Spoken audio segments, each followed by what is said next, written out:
Hey guys, Infidel 1258 here. Today I want to share with you a clip from a recent members only live event where myself and Jeff opens cards. They're going to talk about Conclave Arcana. We're going to talk about his plan for Leaderboard. We're going to talk about summoner design. We're even going to talk about whether or not the Conclave approach with starter packs, regular packs, alchemy, and legendary is a improved format or a mistake by the team. So there's a lot in this one. And special thanks to my members for helping this content be possible. Have an amazing day. God bless. Let's talk about Conclave 2 because we're 3.5 days or 4 days before the presale ends. And Paul had a Keep forgetting question. the presale ends before you can open the packs. It's like, oh yeah, that's Sunday, and Tuesday we open packs. There's time in between. Yes. You gotta remember Yes. that. Be like, all right, I'm gonna go to the last day and load up. Like, oh, that was yesterday. Yeah. Whoops. Yeah. Like sort of like the last day of Rebellion before it got burned out. Like I was like, oh, the burn tonight's the last one, and then I quick grabbed more Rebellion packs. I FOMO with the last day, and I think I grabbed like I took like I think all of my DEC that was staked on land off of land and bought Rebellion packs, figuring I'll recoup it, and ultimately I did. But Yeah. Yeah. there's That's what. definitely like oh shoot, today's the last day. I gotta go. Yeah. So that's where I'm feeling also. Like in the chat, Paul asked a couple questions on Conclave. He said, first, are you going to go for top six, Jeff? And I'd love to hear your thoughts on that. But then also, I want to talk more about what you just mentioned, taking the DAC off land and making last minute moves. But top six, you have any interest in trying to make a Jeff card or what? Yeah. Hmm. Like I was I thought I was in the running for Rebellion for a little bit as well. Uh like I wanted to have a Milo card, which again he passed away October of 23. Yeah. He is or was in Genesis League goals, but they are still redoing cards there. So like even the coach cards just got wiped and like they're just not real images. So I'm hoping Mm-hmm. that comes back at some point. But uh, in the meantime, like I was happy to see like Brave Tofu got his Trail Tofu, which is based on a cat that he had that had passed away too. I learned more recently as well. So it's like, oh, Cool. well, if I didn't get mine, I'm glad like it still happened for someone kind of Yeah. thing. So That's if really I were cool. to get top six, I'd probably want it to be some way related to one or more of my pets for Interformer. Time will tell, but Yeah.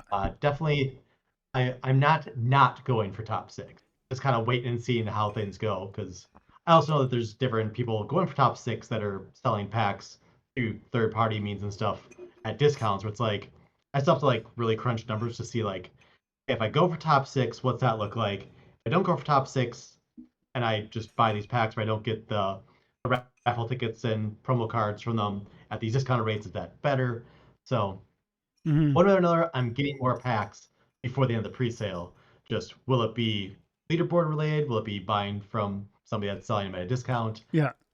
TBD. But a lot depends too, like what SPS does in these final days. If SPS suddenly spikes back to 1.5 or 1.8 or 2 cents, Mm-hmm. where I can burn some SPS for DEC to get a more substantial amount of packs too. Like if that happens, that applies to a lot of other people too. Where like, oh no, this other person's got SPS to the side. Now they can burn that for more. Yeah. So I don't know if that would make it easier for me to get top six since it will affect everyone the same way. But Come. it definitely makes it easier for me to get more packs. That means top six or top 20 or what have you. But yeah, Yeah, I don't know that I agree with you. I don't know if that'll make it any easier because I think some of these voices will just burn. I think maybe Yababat is close to done or maybe done. Like I don't get I really don't think he's trying to get the top six. In fact, based on well, what I I've said last time with Walking Keys that he good chance he gets more before the end of it, but he might do with an alt account because he doesn't want or need the top six. yes, If he did get top six, he'd figure out some way to like give away that right to somebody else anyway. that's what I saw him on there last night, but I only caught the last few minutes because I was trying to catch up on the influencer town hall as well. Um, Mhm. but I got the feeling that was what he would do, just based on like, I mean, I heard him speak about this somewhere else. He said, I can make a card if I want. Like, I don't need to, I Yeah. don't need, so there's that. But, If I'm right, even in the Great Brain event, he got a bunch of like land plots and stuff from that. I think he gave away all the stuff on Splinterlands TV with all the different streamers on there. I want to say. mhm, yeah, yeah. I'm at 102 right now and I've 3 million points. I'm kind of surprised how little, like 3 million points. First of all, to me was hard to pull through already. That's 570 packs. I really want to, I would love to double that if I'm being entirely honest. And that's the beginning. That'd be just the beginning of, my plans, because I would also want to get starter packs in a big way. Probably, I think probably 2000. I think the starter packs are going to be a real significant value, like meaning there's great cards with a cheap price, and therefore I want many of them. I actually don't believe what I've heard some people say, that the commons and the rares will be super cheap, at least not in the early going. Yeah, there might be a month where people are selling commons because they're ripping thousands of packs and they just want to get legendaries or promos. I could see that being possible. But once we see, in my opinion, and I'd love to hear your thoughts here, Jeff, once we see wagons go live, once the airdrops start being as juicy as I bet they are going to be, I think most of the cards dry up. And then I also think starter cards are going to be so, like, there's 1 or 2 rares in those things I'm hearing, like based on what Gathering the Magic's been saying, like it's like 1 minimum, and it might be 2. And so for $1, that just feels like a great avenue. Any thoughts on any of that? With regards to the pull rates of the starter packs, Royal Eagle confirmed in Card Collector, whatever that channel is on Discord. Yeah. Because I was of the impression originally that for those packs you have a guaranteed rare, and then each of the other 4 slots like has the independent roll. So you end up with like almost 2 rares per pack. I think the math ended up being like possibly 1.13. I think of a different pack and like Ledger or something now, but so it's the number of rares on average per pack is not as good as I was calculating, so it makes more sense.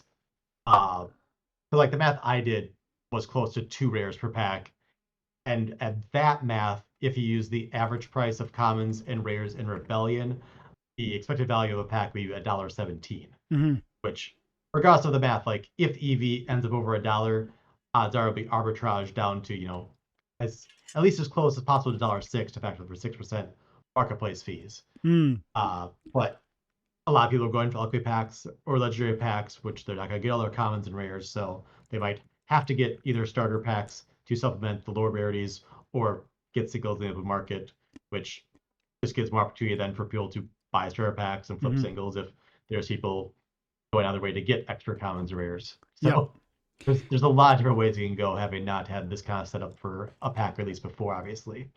That makes me think about a conversation that I've never had before, and you might be the perfect person to have it with. You just talked about some numbers, and you talked about how some people are buying some of maybe the alchemies or the legendary packs, and if they're following Steve or 82's approach, where he's, I think, 160 legendary packs, and then he's going to augment or supplement rather with a bunch of starters to get to where a full set will be. I feel like this is a very different approach to pack. It is absolutely a very different approach to pack sales than we've ever seen, and I'm not sure if the team is going to benefit more financially or not yet. Like, here's one metric. We sold out the full pre-sale with Rebellion, right? I think we fell just short. There's a big rush at the end, and there would have been like 10 to 20,000 packs at the end. It was very close to selling out, but did not quite actually sell out, if I remember correctly. And then ultimately we sold, I don't know the exact numbers anymore, but 1.52 million packs of Rebellion, 1.5-ish. Is that right? Can't say for certain. Okay. Either way, it wasn't 3, it wasn't 2.5. It was like something around the 1.5 mark-ish. And the pre-sale mostly sold out. Those are metrics that I think we can like hold against Conclave. And so far, I mean, we haven't moved as many packs. Now I know there's still 3.5 days or 4 days left in the pre-sale, and myself, you, and Paul, who's in the chat, saying like we're not done yet. And I think we're right. I think we're right to point towards some of these names and say we know he said he was going to get more, maybe an alt account. Still, that's purchases. And I think all of these are probably thinking the exact same thing. Plus, if SPS was to spike, that would definitely draw some more sales or fire. I guess I'm just trying to think out loud about how this is going, and is this new sales format better for Splinterlands, the financial entity, and the DAO, or is this like the same, or is it worse? What is your What do you think about that right now? I think it needs to be a net positive just because there's more opportunity and options. So it has the chance to tick a box for a wider range of people. Hmm. Like if you're someone that wants, just the rarest things, you've got legendary packs. If you want the shiniest things, you've got alchemy packs. If you just want a widespread thing of all the berries, then you got standard packs. So there's there's more boxes that can be checked for more different people. So just more opportunity for people to want to open their wallet, in my opinion. Yeah, I agree.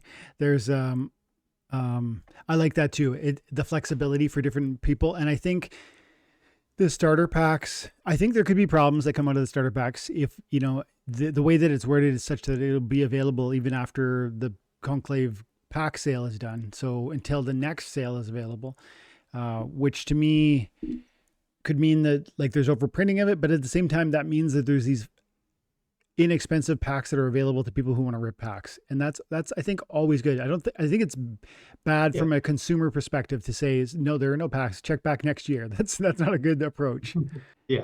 There's Just so the much. fact that, we get a bunch of new players in and the packs sell fast, you still got the standard packs there where new players can still come in, rep a few packs, get a few cards. Mhm, And they have, an entry point to the game as a larger picture at least. So mhm. Dude, this is so great, and I really appreciate you popping by. Thanks for everything, and I really hope we can do it again soon-ish. I know you're a busy definitely. man, but I would love to do it again. All right, I'm gonna leave it there.